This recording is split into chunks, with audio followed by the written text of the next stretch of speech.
સૌ વાલા મિત્રોને મારા જય સિયારામ। હું દુષ્યંત પાઠક શ્રી હનુમાનજી દાદાની અસીમ કૃપાથી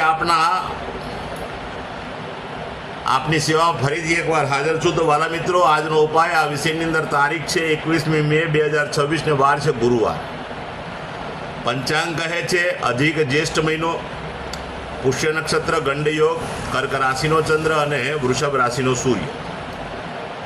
અશુભ સમયની જો વાત કરું તો યમઘંટ સવાર 5:45 થી 7:24 અને રાહુકાળ બપોરે 2:03 થી 3:05:43 સુધી બંને અશુભ સમય કહેવાય। અશુભ સમયની અંદર કોઈ પણ પ્રકારનું શુભ કાર્ય અને શુભ યાત્રા ન થાય। વાલા મિત્રો, શુભ કાર્ય તો શુભ યાત્રા કરવા માટે કોઈ સારું ચોકડિયું, સારું મુહૂર્ત લેવું જોઈએ, જેમાં ઉત્તમ અભિજીત મુહૂર્તનો સમય સવારે 11:57 થી 12:50 સુધી છે। વાત કરીશું આજના ઉપાયની। તો આજના ઉપાયની અંદર તમારે એક કટોરીમાં દૂધ લેવાનું, એમાં હળદર 1 ચમચી નાખવાની, 50 ગ્રામ દૂધ અને હળદર નાખવાની ને સાથે સાથે ગુલાબજળ નાખવાનું, એની પેસ્ટ બનાવવાની। ફરીથી બોલું છું, દૂધ, હળદર, ગુલાબજળ, આ 3 વસ્તુને મિક્સ કરી પેસ્ટ બનાવવાની। ત્યાર પછી નાવા બેસો ત્યારે શરીરને ભીનું કરવાનું અને આખી પેસ્ટને પોતાના બોડી પર લગાડવાની, શરીર પર લગાડવાની, માથાના વાળ અને પગના તળિયામાં લગાડવાની નથી। પછી ચોખ્ખા પાણીથી તમારે નાહવાનું છે। સાબુ શેમ્પૂનો ઉપયોગ પણ કરી શકાય। સ્નાન થઈ ગયા પછી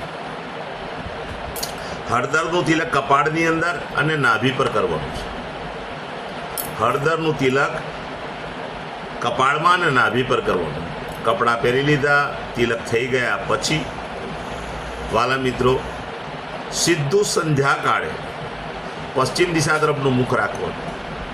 શ્રી હનુમાનજી દાદાને એક કાગભૂષણની રામાયણજીનો પાઠ, એક હનુમાન ચાલીસાનો પાઠ દાદાને અર્પણ કરવાનો। રાત્રે સૂતા પહેલાં પોતાની જ પથારીમાં બેસવાનું, પલાઠી વાળવાની। ઓમ કૃષ્ણાય વાસુદેવાય હરે પરમાત્મને પ્રણત ક્લેશ નાશાય ગોવિંદાયનું મહામંત્ર યથાશક્તિ જપવાનું। આ હતો આજનો ઉપાય। જે મારા વાલા મિત્રનો જન્મદિવસ 21મી મે 2026 અને ગુરુવારના દિવસે છે, તેવા બધા જ વાલા મિત્રોને મારા તરફથી જન્મદિવસની શુભકામના। શ્રી હનુમાનજી દાદા તમારી બધી મનોકામના પૂર્ણ કરે, બલ બુદ્ધિને વિદ્યા આપે અને સાથે સાથે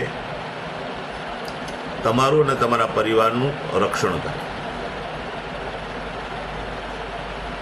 ઉપાયના ભાગરૂપે મેં કહ્યું તે પ્રમાણે સ્નાન, મેં કહ્યું તે પ્રમાણે તિલક કરવાનું। ત્યાર પછી ગૌશાળાએ જવાનું, ગાયોની સેવા કરવાની, ગાયોને લીલું ઘાસનું દાન આપવાનું। તમારે ત્યાં ભોજન બન્યું તે ભોજન પણ ગાયોને અર્પણ કરવાનું।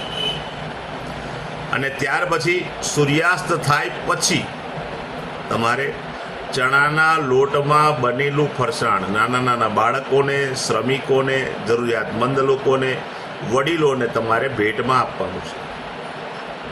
બીજી એક ખાસ વિનંતી, કાલના દિવસે ચણાની દાળ તાંબાના પાત્રમાં ભરી અને કોઈ પણ મહાદેવજીના મંદિરે જઈને મૂકી આવશો, દાન કરશો, બહુ જ ઉત્તમ પરિણામ મળશે।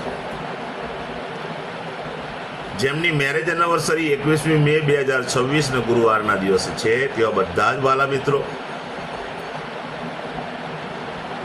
સવારે સ્નાન કરે, વડીલોના ચરણ સ્પર્શ કરે અને પોતાની જ માતાને કોઈને કોઈ ભેટ અર્પણ કરે। ત્યાર પછી ગૌશાળાએ જાય, ગાયોની સેવા કરે, ગાયોને લીલું ઘાસનું દાન આપે। તમારે ત્યાં ભોજન બન્યું તે ભોજન ગાયોને અર્પણ કરો। ત્યાર પછી કોઈ પણ વૃદ્ધાશ્રમમાં, અનાથાશ્રમમાં, વિધવા આશ્રમમાં જરૂરિયાતમંદ વ્યક્તિઓને, શ્રમિકોને, કોઈ પણ દેવ મંદિરે અથવા બ્રાહ્મણને તમારે ચોખાનું દાન કરવાનું છે। દૂધની કોઈ પણ વસ્તુનું દાન કરવાનું છે। દૂધ, દહીં, છાશ તમે અર્પણ કરી શકો, ઘી અર્પણ કરી શકો। ત્યાર પછી ચણાની દાળનું દાન કરવાનું છે, લીલા શાકભાજીનું દાન કરવાનું છે। ઉત્તમ પરિણામ પ્રાપ્ત થશે તમને અને તમારા પત્ની। મારા બધા જ વિડીયો યુટ્યુબ પર હોય છે। મારી યુટ્યુબનું ચેનલનું નામ છે દુષ્યંત પાઠક. મારી ચેનલને સબસ્ક્રાઈબ કરજો અને બેલ આઇકન અવશ્ય દબાવજો. હું નિયમિત એક વિડીયો મૂકું છું. આ વિડીયોને જોવા માટે જો તમે બેલ આઇકન દબાયેલો હશે તો તમારા મોબાઈલ પર નોટિફિકેશન આવશે અને તમે તરત જ એ વિડીયો જોઈ શકશો.